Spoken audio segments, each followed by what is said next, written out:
ने देवेंद्र फडणवीस से बात की है।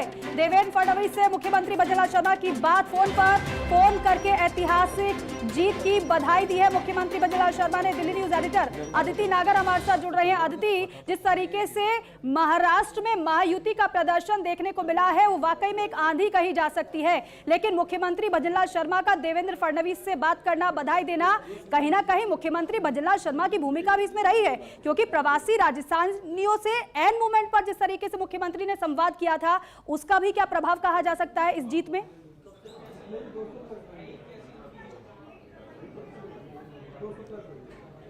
देखिए, ऐसे तो जब पॉलिटिकल पार्टीज हैं और सब मिलकर काम करते हैं तो सबका अपना अपना प्रभाव है, क्योंकि भारतीय जनता पार्टी अपने तमाम चेहरों को बखूबी कहां पर किस तरीके से यूटिलाइज करना है बेहतर तरीके से जानती हैं। और फिर भजनलाल शर्मा राजस्थान जैसे राज्य के मुख्यमंत्री हैं, ब्राह्मण समाज से आते हैं, खुद देवेंद्र फडणवीस को जब बधाई दे रहे हैं। देखिए, देवेंद्र फडणवीस के पास फोन का अभी तांता है, घर के बाहर ढोल नगाड़े बज रहे हैं और जाहिर तौर पे कार्यकर्ताओं के मन में उनको मुख्यमंत्री बनाने की इच्छा कल रात से जगी हुई है। अब देखिए, सबसे पहले तो अमित शाह ने फोन किया देवेंद्र फडणवीस को, उसके बाद मोहन भागवत का फोन आया, जाहिर तौर पे प्रधानमंत्री मोदी ने भी फोन किया होगा और अब मुख्यमंत्री भजनलाल शर्मा का फोन आना अपने आप में बहुत कुछ कहता है। और भजनलाल शर्मा का जिस तरीके से दौरा रहा, वो भी स्टार प्रचारकों का चेहरा थे, वहां पर राजस्थानी प्रवासी राजस्थानियों के बीच पे जाना, उनको ये कन्विंस करना कि भारतीय जनता पार्टी ने कैसे राजस्थान में जब डबल इंजन की सरकार हुई तो क्या कुछ काम हुए,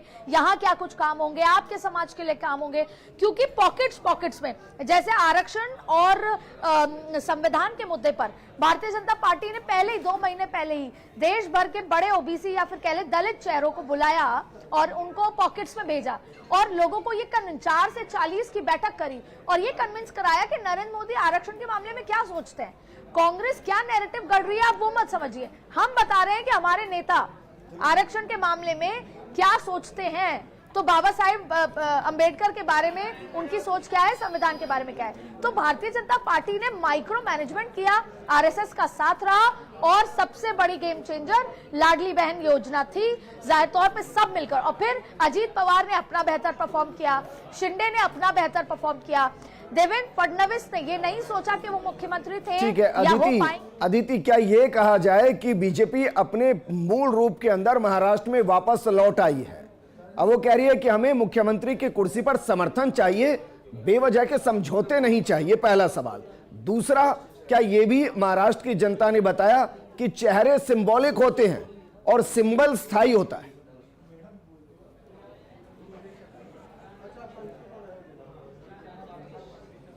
बहुत इंपॉर्टेंट सवाल है। पहले मुख्यमंत्री की बात कर लेते हैं विजेंद्र। सबसे पहले तो आपने कहा कि बीजेपी के कार्यकर्ता भले ही चाहते होंगे कि बीजेपी बड़े भाई की भूमिका में है तो मुख्यमंत्री उनका हो, कार्यकर्ता मतलब बीजेपी के बड़े नेता भी ये चाहते होंगे, लेकिन बीजेपी स्ट्रैटेजी के साथ चलती है। जो मेरा सोर्स या जो मैं बीजेपी कवर करती हूँ, जो मुझे समझ आता है, मुख्यमंत्री कौन होगा ये 3 बड़े लोग तय करने वाले हैं और बाकी जो जितनी भी अलायंस है उनके साथ बैठा जाएगा। लेकिन भारतीय जनता पार्टी का मूल जो उद्देश्य था महाराष्ट्र में, वो सरकार तो लाने का था ही, थंपिंग मेजॉरिटी, लैंडस्लाइड विक्ट्री, लेकिन उद्धव ठाकरे की पार्टी को खत्म करने का भी उद्देश्य था, जो काफी हद तक हुआ है लेकिन पूरा नहीं हुआ। अब फर्ज कीजिए कि शिंदे मुख्यमंत्री नहीं होते और बीजेपी देवेंद्र फडणवीस को मुख्यमंत्री बनाती है, तो ऐसे में जो शिंदे के समर्थक हैं उनका दिल टूटेगा और हो सकता है over the period of time एक बार फिर पूरी शिवसेना साथ आ जाए या कुछ समर्थक टूट के उद्धव ठाकरे के पास चले जाएं, जो बीजेपी बर्दाश्त नहीं करेगी। बीजेपी का सबसे बड़ा उद्देश्य है पहले उद्धव ठाकरे को महाराष्ट्र की राजनीति से खत्म करना और शायद इसीलिए एक बार फिर लॉटरी लग सकती है शिंदे की और एक बार फिर उनको मुख्यमंत्री बनाया जा सकता है। हो सकता है 2.5 का फॉर्मूला हो, लेकिन अभी मायूस ना हो जो शिवसेना वाली शिंदे है, उनके मायूस ना हो, कोई और अलग तरीके का गणित ना बने, इसलिए एक बार शिंदे को बनाया जा सकता है। दूसरी बात, अभी जब शिंदे से पत्रकार बात कर रहे थे और उनसे पूछा गया कि बीजेपी का मुख्यमंत्री बनेगा, तो उन्होंने तपाक से बोला कि ऐसा कहीं नहीं लिखा, अभी सभी लोग एक साथ बैठेंगे, सभी अलायंस बैठकर फिर बात करेंगे। तो अभी शिंदे इसके एक्सेप्टेंस नहीं है कि ऐसा कुछ हो। और दूसरी बड़ी बात है, अमित शाह सबसे बड़े रणनीतिकार, महाराष्ट्र में अभी भी पूरा गेम ओवर करने के लिए उद्धव ठाकरे का अभी कुछ रणनीति बाकी है। अब देवेंद्र फडणवीस एक बार फिर सीएम इन वेटिंग या वापस से पीछे बैकफुट पे आते हैं या नहीं अब आते, ये मत बड़ा कहिएगा सवाल है, अदिति कि जिसमें फिर से RSS देवेंद्र फडणवीस से ही प्रस्ताव रखवा दिया जाए शिंदे के मुख्यमंत्री का, क्या ये मुमकिन होगा फिर से? देखिए, हो सकता है, भारतीय जनता पार्टी बहुत दूर की कौड़ी देखती है। देवेंद्र फडणवीस को हो सकता है कोई और बड़ा पद मिल जाए। जी, आप समझ सकते हैं मैं किन मैं पदों बिल्कुल का बात समझ कर रहा हूं रही अदिति, और मैं ये भी समझ रहा हूं कि जो मराठा वोटर्स बीजेपी के साथ नहीं जाता, जो एनसीपी के साथ रहता है, जो उद्धव ठाकरे के साथ रहता था, बीजेपी उसको इतना समाहित खुद के अंदर कराना चाहती है कि आज से 5 साल या 10 साल के बाद मराठा बीजेपी को अपनी पार्टी समझे। आप उस तरफ इशारा कर रहे हैं। और दूसरा, क्या वाकई में सिंबल्स वाकई में महत्वपूर्ण रहते हैं? फिर फर्क नहीं पड़ता कि शरद पवार कितने बड़े चाणक्य हैं। हाँ, आप देखिए, ये बीजेपी की काबिल तारीफ है। 3 महीने पहले तक महाराष्ट्र का जमीन एकदम अलग थी और 3 महीने बाद महाराष्ट्र की जमीन अलग है। पहला, वोटरों को जितना गुस्सा था लोकसभा चुनाव में निकल गया और विधानसभा चुनाव में कुछ और हुआ। दूसरी बड़ी बात है लाड़की बहन योजना, बेहद अब ये महिलाओं के घर में। विजेंद्र, आप भी समझते हैं, आपके भी घर की सारी चाबी आपकी धर्मपत्नी या बहन या माँ के पास ही होगी। वैसे ही राजनीति की चाबी भी अब महिलाओं के ही जेब में होती है।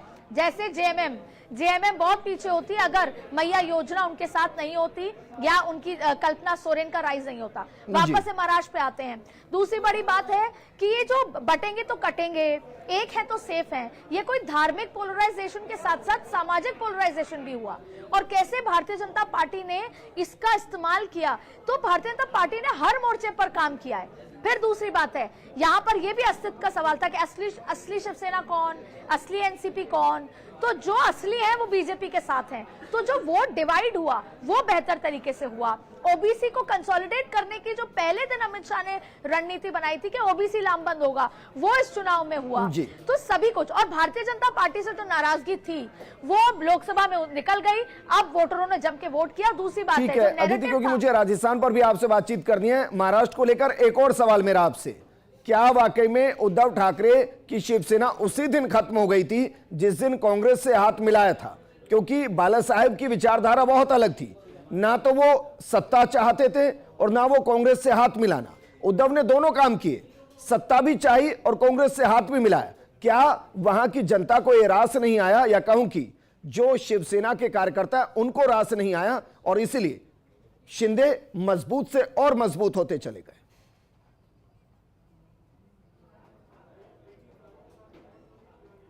2014 से अब तक हमें एक चीज समझ आ गई है कि देश की जनता को एक ऐसा नेता चाहिए जो उनके सामने खड़ा रहे और कहे 56 इंच की छाती है, जिस तरह का नैरेटिव है। अब बात करते हैं बाला साहेब ठाकरे की। जब एक पत्रकार ने बाला साहेब ठाकरे से पूछा कि ये कहा जाता है कि बाबरी मस्जिद गिरने में आपका हाथ है, तो बाला साहेब ठाकरे डंके की चोट पे कहते हैं मेरा हाथ नहीं, मेरा पूरा का पूरा पैर है।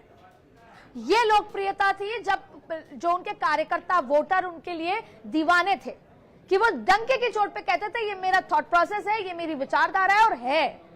ठीक वैसे ही उद्धव ठाकरे जब तक, क्योंकि एक समय 95 का भी जिक्र करें, उद्धव ठाकरे का हिंदुत्व, क्योंकि बाला साहेब ठाकरे का हिंदुत्व वो एक बहुत अलग लेवल पे था।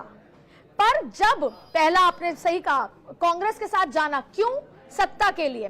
दूसरा, जब ये कहा जाता है कटेंगे तो बटेंगे और उसके लिए उद्धव ठाकरे का कोई रिएक्शन नहीं आना, और फिर 4 दिन पहले उनका रुद्राक्ष की माला पहन लेना।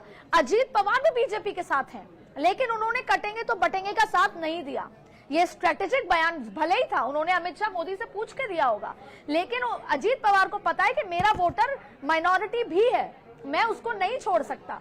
लेकिन उद्धव ठाकरे ने पहला अपनी विचारधारा बदली। ऐसा नहीं विचारधारा बीजेपी ने नहीं बदली थी पीडीपी के साथ जाकर, लेकिन उद्धव ठाकरे महाराष्ट्र का Maratha voter sentiment, Hindutva voter sentiment, दूसरा कटेंगे तो बटेंगे पर उनका बहुत ही मूव ही अलग था, उनको बोलना चाहिए था इस पर। तो उन्होंने जो अपना विचारधारा का वर्चस्व था, अपनी जो धरोहर थी, उनकी जो पार्टी की थॉट प्रोसेस था, जिसे बोलते हैं नीति, उसी को बदल डाला।